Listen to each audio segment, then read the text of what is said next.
Hello everyone, मैं हूं Anil Patidar. Magnet brains Hindi में आपका स्वागत है। दोस्तों, आज हम लोग क्या पढ़ने वाले हैं? हम लोग शुरू करने वाले हैं भूगोल का अंतिम अध्याय, जिसका नाम है मानव संसाधन। इस अध्याय नंबर 6 में हम लोग क्या क्या बात करेंगे आज हम लोग देख लेते हैं। सबसे पहले कि मैं इस पूरे चैप्टर में, पूरे अध्याय में क्या क्या चीज़ आपसे डिस्कस करने वाला हूँ।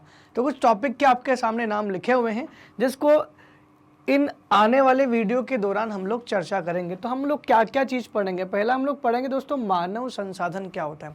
मानव संसाधन मतलब जैसे आप इंसान हो तो आप एक संसाधन हो। संसाधन का मतलब तो सीधा समझ में आता है सबको। अगर आपके पास में ऐसा कोई कौशल है, ऐसे कोई प्रौद्योगिकी तकनीकी है, ज्ञान है, तो वो आपका मानव संसाधन है।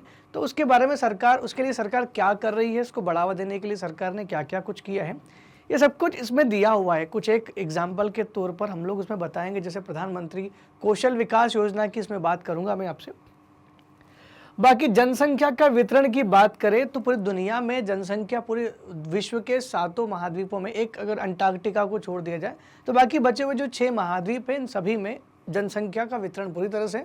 और दुनिया के जो 195 देश है, जो यूनाइटेड नेशन के अकॉर्डिंग लिस्टेड है, तो 195 इन देशों में भी लगभग जो है जनसंख्या पूरे देशों में वितरित है।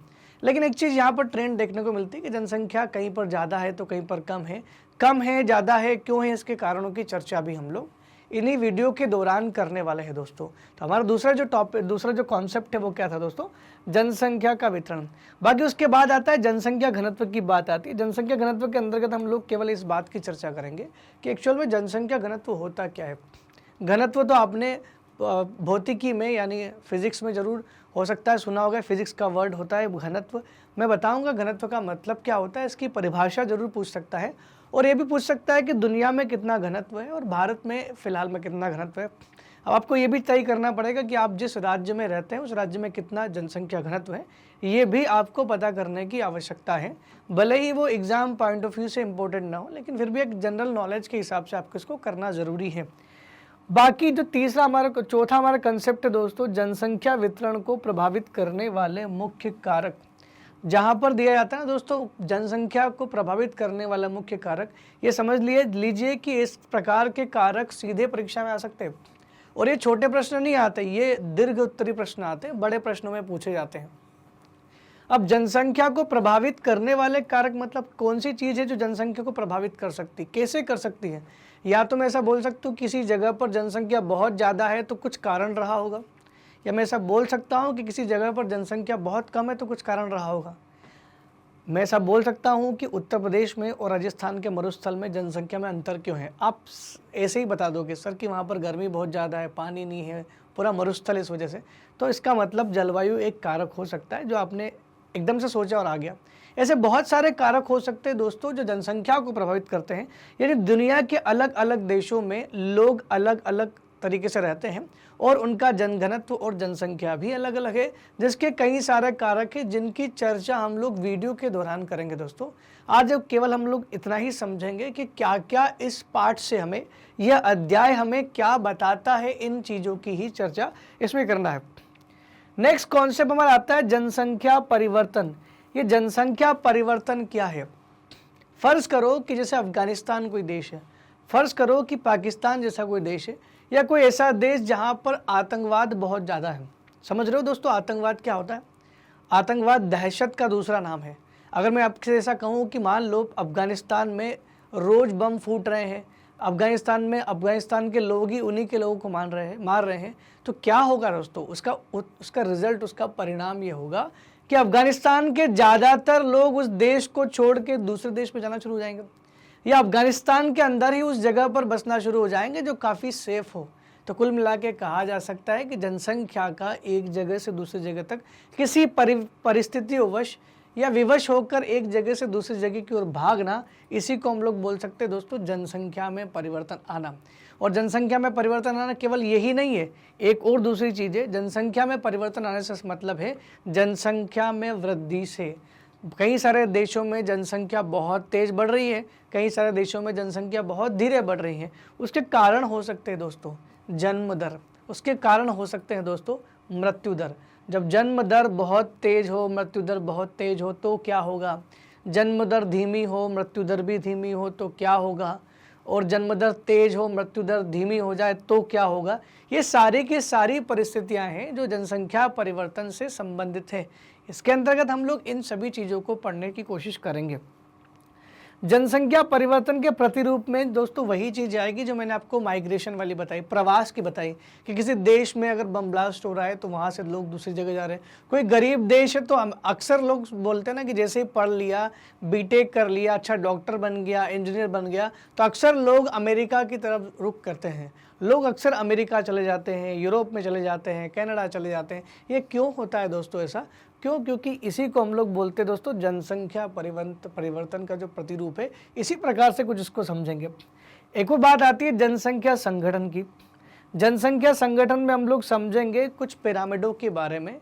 संगठन के मतलब ये है कि कुछ एज ग्रुप, कुछ आयु समूह के बारे में चर्चा करने वाले हैं हम लोग इसमें हम लोग चर्चा करेंगे कि भारत में कौन सी नंबर की जनसंख्या है, किस उम्र से किस उम्र तक की जनसंख्या ज़्यादा है या किस उम्र से किस उम्र तक की जनसंख्या कम है। जैसे फॉर एग्जांपल 0 से लेकर 5 साल या 5 से लेकर 9 साल तक की जो जनसंख्या है, या 14 साल से लेकर के 35 साल तक की जनसंख्या है, 64 साल तक की जनसंख्या है, उसको अलग अलग कैटेगरी में बांट दिया गया है। और कैसे कैसे बांटा, और हमारे देश में अलग है, दूसरे देशों में अलग है। हो सकता है कि हमारे देश में युवाओं की संख्या ज़्यादा हो सकता है कि जापान में युवाओं की संख्या कम हो सकता है कि चाइना में बूढ़े लोगों की संख्या ज़्यादा हो, और ऐसे अलग अलग देशों के अलग अलग पिरामिड हो सकते हैं। और इसी दौरान हम लोग उदाहरण के रूप में 3 देशों के पिरामिडों की चर्चा करने वाले हैं दोस्तों, इस आखिरी वाले हमारे इस कंसेप्ट में। उन पिरामिडों के नाम है, एक तो भारत में क्या स्ट्रक्चर है, कैसी जनसंख्या है, बाकी उसके अलावा केन्या की बात करेंगे और जापान की बात करेंगे। अब आप सोच रहे होंगे कि ये अलग अलग हमने क्यों ले लिया। देखिए, भारत एक विकासशील देश है और केन्या जो है ये अल्प विकसित देश है और जापान एक विकसित देश है। तो हमने तीनों अलग अलग देशों के उदाहरण यहाँ पर लिए हैं ताकि हमको समझने में आसानी हो कि किसी देश को विकासशील, विकसित या अल्प विकसित बनाने में जनसंख्या का कोई योगदान हो सकता है क्या। तो इसी वजह से हमने इन तीनों चीज़ों, हमने मतलब एनसीईआरटी ने इन 3 अलग अलग पिरामिडों को लेकर के आपको उदाहरण के लिए समझाया है। दोस्तों बीच बीच में इसमें कुछ फोटोज़ वगैरह आएंगे, उसकी भी हम लोग चर्चा करेंगे इसके दौरान। बाकी ये आपके सामने आपके रहे जो कॉन्सेप्ट जो हम अध्याय नंबर 6 में डिस्कस करने वाले हैं। मानव संसाधन, जनसंख्या का वितरण, जनसंख्या घनत्व, जनसंख्या वितरण को प्रभावित करने वाले मुख्य कारक, जनसंख्या परिवर्तन के प्रतिरूप और जनसंख्या संगठन। ये सारी चीज़ हम लोग डिस्कस करने वाले हैं। आशा करता हूँ कि आपको इसमें काफ़ी ठीक लगा होगा कि हम लोग आगे क्या पढ़ने वाले हैं। अगर हमको पहले से ही पता चल जाए तो हम योजना बना सकते हैं। दोस्तों अगर आपको हमारे वीडियो YouTube पर सीक्वेंस में नहीं मिल रहे हैं तो आपको परेशान होने की ज़रूरत नहीं, क्योंकि हम मैग्नेट ब्रेन्स आप लोगों के लिए दूसरा ऑप्शन भी लेकर के आए हैं। आप जा सकते हैं सीधे हमारी वेबसाइट www.magnetbrains.com या सीधे magnetbrains.com पर भी जाएंगे तो आपको सारी चीज़ें मिल जाएगी। जैसे ही आप वेबसाइट पर ओपन करोगे आपको ऐसा कुछ विंडो दिखाई देगा। इसमें आपको करना क्या है दोस्तों, इसमें आपके पास ऑप्शन है CBSE English medium, CBSE Hindi medium और स्पोकन इंग्लिश और अदर कोर्सेस आपके लिए अवेलेबल हैं। आप चाहे तो इसमें जो पढ़ना है वो पढ़ सकते हैं, लेकिन फ़िलहाल अगर आप 8वीं क्लास के हैं तो आपको हिंदी मीडियम पर ही जाना पड़ेगा। जैसे ही आप हिंदी मीडियम पर जाओगे आपके पास दूसरे ऑप्शन खुल जाएंगे, 12वीं, 11वीं, 10वीं, 9वीं, 8वीं, 7वीं, 6ठी, 6 से लेकर के 12वीं क्लास तक सारी चीज़ें यहाँ पर पढ़ाई जाती हैं। ऐसे में आपको क्या करना है, आपको 8वीं क्लास पर क्लिक करना है। जैसे ही आप 8वीं क्लास को क्लिक करोगे और 8वीं क्लास के जितने भी टीचर आपको पढ़ाने वाले हैं उनके फ़ोटो, उनके विषय और उनके नाम तीनों आपके सामने आ जाएंगे। अब आपको ये सोचना है कि कौन सा विषय उस समय आपको पढ़ना है। पढ़ने तो सारे ही विषय हैं क्योंकि आपको अच्छे मार्क्स से पास होना है। तो जैसे आप वॉच नाउ पर क्लिक करते हो, वॉच नाउ पर क्लिक करने के बाद आपके सामने ऐसा कुछ विंडो ओपन होता है। इस दूसरे विंडो में आपको क्या देखना है, बाकी सारी चीज़ें पढ़ सकते हो, पढ़ने में कोई बुराई नहीं है, लेकिन आप जिस चीज़ की खोज कर रहे हो वो आपको नीचे मिलेगी, वॉच चैप्टर वाइज वीडियो। ये चैप्टर वाइज वीडियो में अगर आप जाते हो तो यहाँ पर आपको अलग अलग पार्ट के हिसाब से, अध्याय के हिसाब से पूरे वीडियोस मिलेंगे। आपको जो भी चैप्टर पढ़ना है वो हिंदी में लिखा हुआ है, प्योर हिंदी में लिखा, आप आराम से पढ़ सकते हो उसको। कौन से चैप्टर में कौन सा कंसेप्ट आपको पढ़ना है, कौन से छोटे छोटे पार्ट जो दिखे हुए हैं उसमें, वो सारी चीज़ आप पढ़ सकते हैं सीधा जा करके। और सीधे जैसे ही आप उस पर क्लिक करोगे आपको ये वीडियो खुलता दिखाई देगा दोस्तों। तो बहुत बेहतर है, एक अच्छा उपाय है दोस्तों ये, जिसको आप कर सकते हो अपनी पढ़ाई के लिए। दोस्तों मैग्नेट ब्रेन आप लोगों के लिए लेकर के आया है 100% मुक्त शिक्षा, जो क्लास 6 से कक्षा 12वीं तक ऑनलाइन स्कूली बच्चों के लिए प्रोवाइड की जाती है। दोस्तों अगर आपको हमारे वीडियो बहुत अच्छे लग रहे हैं तो आप हमारे चैनल को लाइक, शेयर और सब्सक्राइब जरूर करें। थैंक यू वेरी मच, धन्यवाद।